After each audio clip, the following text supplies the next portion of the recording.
Welcome to the poem on the girl named Amanda, written by Robin Klein. So, here we start with the first stanza, that is, don't bite your nails, Amanda. Don't hunch your shoulders, Amanda. Stop that slouching and sit up straight, Amanda. So, by this stanza only, you can understand that Amanda is a girl who keeps on doing mistakes and is corrected frequently by the narrator, by the poetess. Here, in the whole poem, Amanda is continuously committing mistakes according to the poetess, and she is going to correct Amanda on everything wrong she does. And she starts with scolding the girl by saying not to bite her nails because it is a wrong habit. Don't hunch your shoulders, Amanda. Amanda here is hunching her shoulders, means leaning from her shoulders. So here her elder one is telling her, is advising her not to bend her shoulders. Stop that slouching. Don't stoop. Stop that slouching means don't bend. Don't bend from the back and sit up straight, Amanda. So these are the instructions provided by the poetess to Amanda. There are many more instructions, but is Amanda listening to the poetess? There is a languid emerald sea. Languid means relaxed. Now Amanda is completely in a relaxed mood because she is not paying any heed, any attention to the poetess' words. She is looking to the emerald sea, means she is in her own dreams. She thinks that there is a beautiful, clear sea where the sole inhabitant is me, where the soul means individual, alone. Inhabitant is me. Me refers to Amanda, a mermaid drifting blissfully. But as she gets scolded on so many things, Amanda doesn't care at all. She is a carefree girl.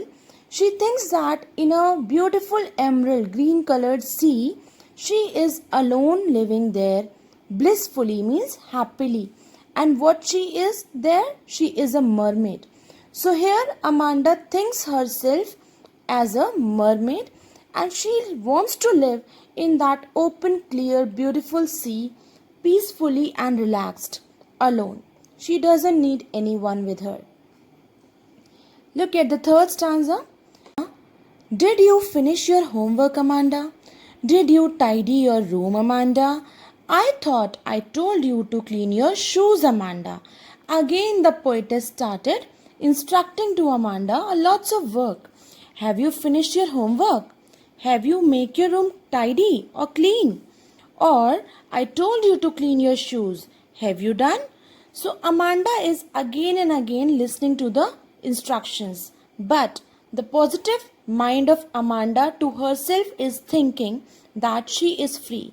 She is not under anyone, as she is a young girl, a teenager who wants to live her life in her own way.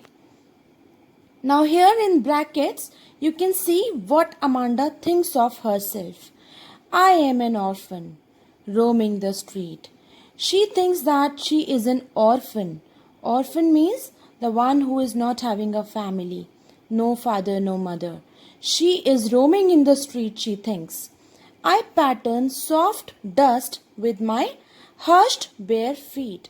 Now she thinks that she is not wearing anything in her feet, and what she does, she makes marks of her soft hushed bare feet on the dust.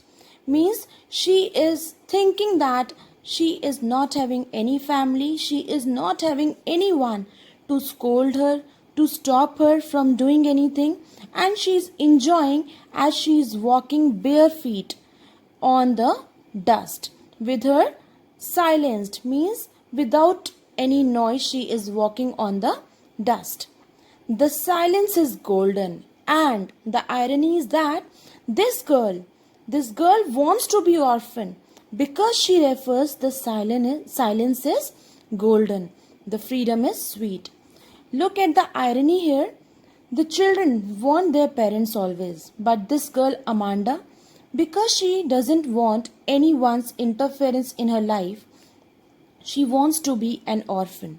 She wants to roam in the streets alone, bare feet, playing with her feet. And the silence she refers, that silence, because she is walking with bare feet, there is no voice. That silence, the peace she received doing these things is golden. This is a great irony, and she thinks that this type of freedom is sweet. The silence is golden here includes some literary device that is clearly metaphor, because the golden means the good feelings are referred to the silence here. Look at the next stanza. Don't eat the chocolate, Amanda. Again, in the present, the poetess started instructing Amanda. Don't eat the chocolate, Amanda. Remember your acne, Amanda. The poetess being caring towards Amanda, caring towards the young girl, Amanda. She refers to her not to eat the chocolate because it will prone to acne. Acne means pimples on her face. Will you please look at me when I am speaking to you, Amanda? This is a general and polite scolding by a elder to Amanda. But Amanda thinks that no one has the right to scold her or to stop her. And again she goes to the world of her own fantasy. Fantasy means dreams. Now look at the next dream she thinks of. In the brackets again, I am Rapunzel. Students, you should know Rapunzel. It is a cartoon character. It is a comic character. I have not a care. Live life in a tower is tranquil and rare. I will certainly never let down my bright hair. Rapunzel is a comic figure. She is a princess, and she thinks that Amanda thinks that she is a princess. And here again the metaphor, as Amanda compares himself to a princess named Rapunzel, she thinks that I do not need anyone as I am the princess of the world. I have not a care. I do not need to care about anyone. Life in a tower. I live in a beautiful tower where there is all tranquility and rare. That means it's completely peaceful. There is no interruption of anyone. I will certainly never let down my bright hair. Means I will not let down my bright hair. She will not show her bright hair to anyone so that nobody should know I live in the tower. Means nobody should enter or interrupt me in my own dreams, in my own house. Here, the last stanza. Stop that sulking at once, Amanda. Again, Amanda is interrupted to her dreams, and again the poetess speaks something to Amanda. What? Stop that sulking at once, Amanda. Means stop looking here and there, Amanda. Don't go into the sad mood because I am speaking something to you. Means sulking means here the mood. Do not transform your mood into the sad mood, because you should know what you should be doing. You are always so moody, Amanda. Anyone would think that I nagged at you, Amanda. See, many a times your parents and your elders keep on poking to you. Don't do this, you should do this. And you also feel the same at being the teenager, being a young child. You also think the same. And the parents at the time or the elders at the time think that people will think that we keep on nagging. Nagging means interrupting you always. But understand always they are not wrong. They only want that you should be doing the right at the right time.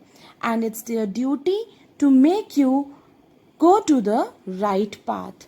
So here again the poetess says, anyone would think, people will think, the one who is seeing that I am again and again instructing you, they will think that it is my habit to nag you. But you have to improve, Amanda. Here, let us come to the central idea of the poem. You can understand that the poetess sheds light on how a child is always monitored.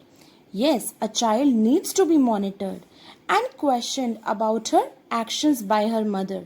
And you should understand that here, as Amanda, there are many other children who think that they are having their own life, their own rules, and they think themselves of being carefree. At that moment of time, they do not need their parents. They do not need the people who interrupt them. They do not understand that that interruption is for caring them. Let us come to the poetic devices or the literary devices. The first we saw repetition. In the whole poem, the name Amanda is repeated again and again. So literary device used is repetition. Metaphor. As I have already mentioned, Rapunzel. And there are so many metaphors used in the poem. That is mermaid also.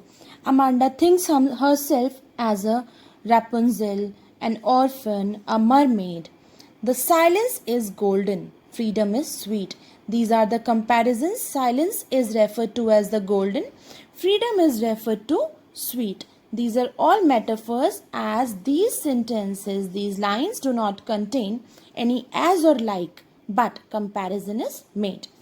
Allusion. Students, allusion simple meaning is when you think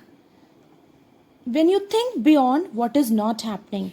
As she thinks of herself as a Rapunzel, an orphan, a mermaid. So again, the figure of speech, the poetic device used is allusion, and it is used 3 times in the poem.